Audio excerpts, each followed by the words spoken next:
Ladies and gentlemen, this is Blender Challenge 15 render review for the space submissions by the Backstreet Blender boys and girls.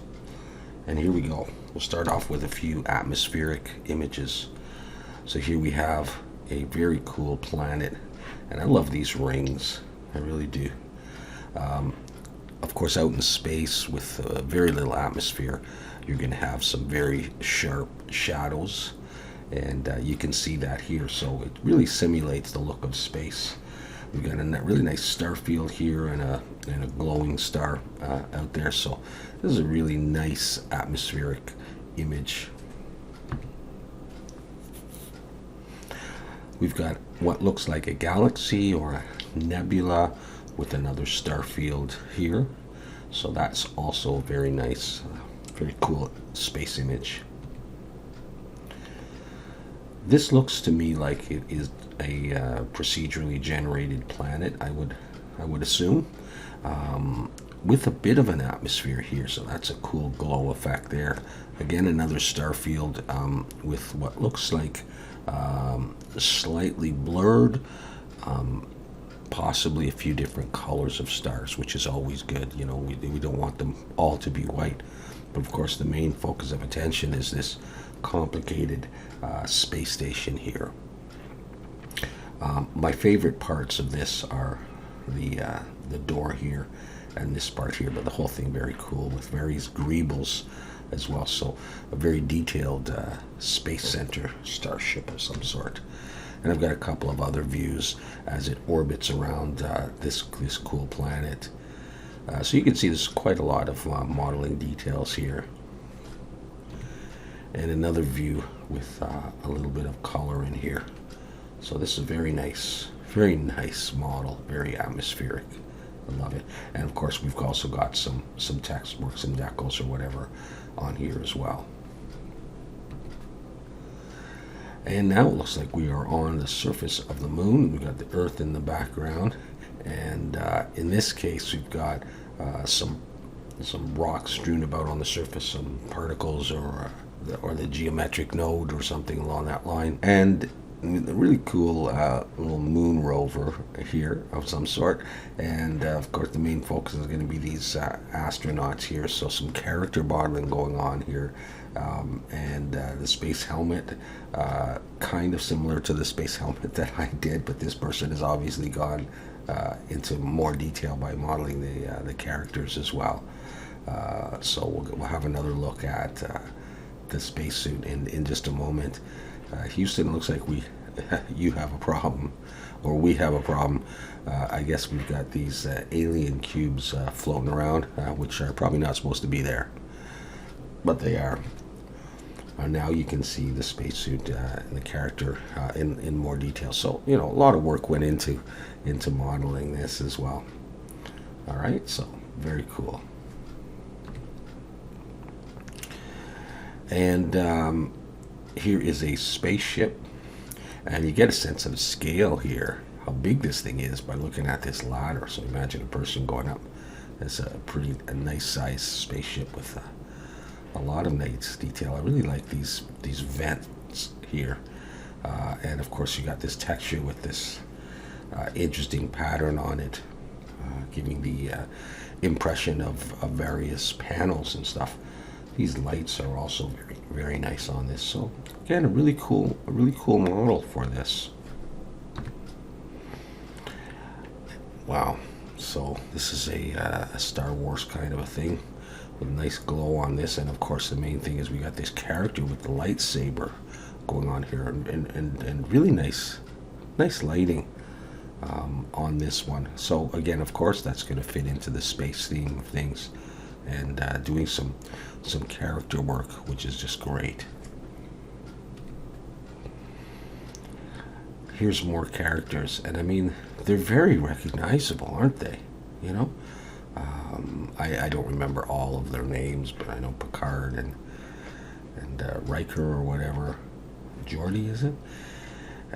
Maybe Dr. Crusher. I may have got them all right, I may not have, but you know, they're unmistakable and very nicely done in this low poly kind of way. Okay, I love it. And this, I think, is an alien.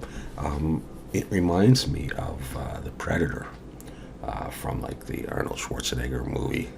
And I know there's other Alien versus Predator or whatever. So it's an interesting model. And I'm looking at the HDRI in the background, and it certainly doesn't necessarily look like Earth. I'm not quite sure, so it could be some alien planet with this guy. And we've got another view. He's out in the jungle.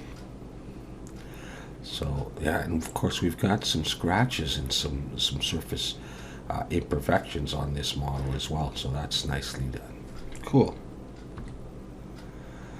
And here is another form of Space Center satellite thing. I like these a lot. All this detail in these, and then of course the various greeble work here. And it looks like there's a little bit of focus stuff going on here, and I guess that's part of it too, and that sort of adds to the motion and to the interest of this image. Yeah, you can see that more here. You can see that more there. So, yeah, I mean, I don't think you would want to model all of this stuff. It looks a little bit like sculpting as well to me, but yeah, and a little bit like the foil kind of, if it is foil, that you would see on the outside of spacecraft as well. So we simulated that quite well. Good stuff. Oh yeah, this is my buddy. He likes to do these atmospheric kind of things, and so you've got a little bit of nebula type space on some kind of a spaceship. But look, we got the smoke effects going on. We've got some light up here, and some grime and stuff. And then there's this foreboding character that you can barely see, but I don't know if it looks friendly. It doesn't particularly look friendly to me. But look at the grunge and the dirt on the pipes and stuff inside this spacecraft, glowing buttons and a little bit of glow down here. And then this guy is there. So it's a nice eerie kind of a look. So that's great. And when I opened up these challenges, you never know what you're going to get. So you get some really artistic stuff. I mean, this beam is beautiful, right? This glowing pink and white. It's very, very nicely done, and this kind of alien. So it's not necessarily a human kind of alien. It reminds me of the aliens or whatever from the Edge of Tomorrow. With Emily Blunt and Tom Cruise, just with the tentacles. But really artistic style with this kind of stuff here. So really different, right? Isn't that interesting? And just the whole general environment, and with some atmospheric effects. So cool stuff. And the challenge, of course, is open to people of all levels of using Blender. So sometimes we're getting people coming around that are relatively new to Blender, and I'm not sure about this submission. If it was from someone who's a relative beginner, I think it was, and I am very impressed and appreciative when anybody comes by to do the challenge and try it out. So here we have a spaceship, what I assume is a spaceship here, with some nice glow effects going on, including stuff in the middle with all these lights going on here. So I'll have another look at that. I think that's the bottom view. I'm not quite sure, but anyhow, we've got this device floating around in space, again in a star field with some atmospheric effects. So that's great. Glad to see that. And this is I can't remember the description necessarily of what these things are, but it's going to be some kind of a space treasure, weapon, charm, something that you would find on some alien planet, most likely. But I just love this, all the work that went into this, including the glowing part in the middle. But you've got chains and these blocks here, and all this sort of copperish or gold like work here. So that's a beautiful render. And here's another one here showing the item a little closer up on a really nice floor. So obviously this is quite a nice model with the details. Very nice. Okay, so this now looks to me like some kind of a space pod of sorts. We've got a few of them in the background. We've got this spherical structure with a cut here to represent, I believe, a door that's going to open. We're going to look at that in a moment, with a bit of a glass panel of sorts. All right, some bolts or some just indications of the doorway here, on a stand and in sort of a space-like room. So let's have another look at another image. And now the door comes down. So you got to think about how these things are going to work, how the hinges are going to work. It takes a lot of thought, and that's one of the fun parts I find for these challenges, is thinking about how things would work, how they would go together, how this piece would move relative to that piece. And many of us are not engineers, and it's exciting to try to visualize how things would work. And I think that's important, of course, for the realism of the model.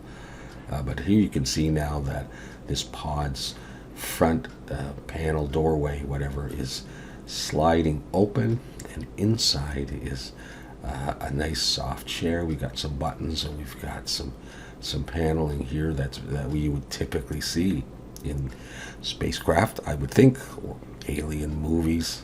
Let's have another look. I like this chair. I can almost sense how soft that would be to sit in, sort of with this aged leather look. All right, and then now you can see that there really is some detail to these components that control the door. All right, and you can see the texturing work that goes into the panels and into the chair, and even into the instrument panel that's right here. And a nice front view, obviously, with these star-like things in the background that you would see. So we've got instrument panels on both sides as you fly your pod through space. And now you can see there is some texturing detail on the pod itself, and you can see even these indents. So really cool work, isn't it? And so I had started off this challenge making a space helmet, and it looks like this individual has kind of followed that to some extent and made their own space helmet as well. So very clean modeling here, putting on a nice NASA decal with a glow up here, and we've got the reflection of the Earth in the visor as well. And here's another view of that. So again, very clean modeling, following what I did and adding a few touches of their own. And this is what I had come up with as well. And you can watch my series of modeling this pretty much from start to finish. I decided I would do a space helmet, and that took up most of my time because there was a decent amount of detail in it, and that's all I had time to do. And so I modeled the helmet, and then I modeled the cameras, and then started thinking about the materials that I wanted to use in this. And I guess I did a lot of this in Blender and a little bit in Substance Painter, I think. In particular, I think I used Smudger Pro, which is a paid add-on. It's only $30, and you get updates, and then that can put on smudges and scratches, and it works right inside Blender. So it's really easy to use, and you don't have to UV unwrap stuff as well, which can be a pain. But what I've done here is just put a few different angles of the space helmet. I use that glow method that I really like to use, where you take the surface of this lens, let's say, or even this part here, is a translucent material. So it's just like a disc. Probably, I think it was a curved disc, like a UV sphere or something like that, or a cube converted into a sphere, and you put translucent material on that. And underneath that, a little ways back, you put a little small disc with a white emission, and you end up getting this glow. Now this works in cycles, so I rendered this in cycles. All right, so I've done that for all of these where you see the glow. Not that one here. There's a little white light down there, but for all of these ones on the cameras and on here, and I like that effect. It sort of simulates bloom a little bit from Eevee, but gives that look. So it's not all glowing one color. Anyways, yeah, that's what I came up with. My space helmet for Blender Challenge 15 Space. And that wraps up that challenge. And those were the renders. And of course, now we're moving to Blender Challenge 16 is underway right now, which is Steampunk. That's the topic. And I have actually finished my submission for that and shown you, or provided the series of videos for modeling, in my case, a steampunk lamp. I did start from a reference image, and then I modified that, and then I've done the textures, and I've recently posted some renders for that. And I'll include that stuff and talk a bit more about my own model when I do the render review for that. So that's still ongoing. We've got a little bit more time before that's due, Sunday, October the 10th. People are posting their works in progress on the zerobio Discord server in the Whips channel for Blender Challenge 16, and there already are some final renders for that as well, including my own. And so you can look forward to a render review video once that is all done. And we're moving on to Blender Challenge 17, and the topic is not yet determined. People have been commenting on one of my videos where I've asked for suggestions, leaving their suggestions for a topic, and my goal was to, in the next few days, get you to vote on a topic. So I'll talk more about that soon. We'll select the topic, and then we'll be off and running for Blender Challenge 17. So I just want to remind anybody that's watching that the challenges are open to anybody to have fun. All right, we're not winning a prize, and we're not judging the best one, and mine certainly isn't the best one. We're just giving people some motivation, and a community to do it. And so I hope you'll consider joining. At any rate, I hope you'll watch, my series of modeling, whatever I come up with for Blender Challenge 17 and future challenges. And, just be part of the YouTube channel and the Discord, and spread the word for the channel. Let's help it grow. Give me ideas for what you'd like to see me do, and we'll just go from there. So thanks for watching, everybody. Take care. Keep on doing your Blender stuff and show us what you got, and we'll talk to you again soon.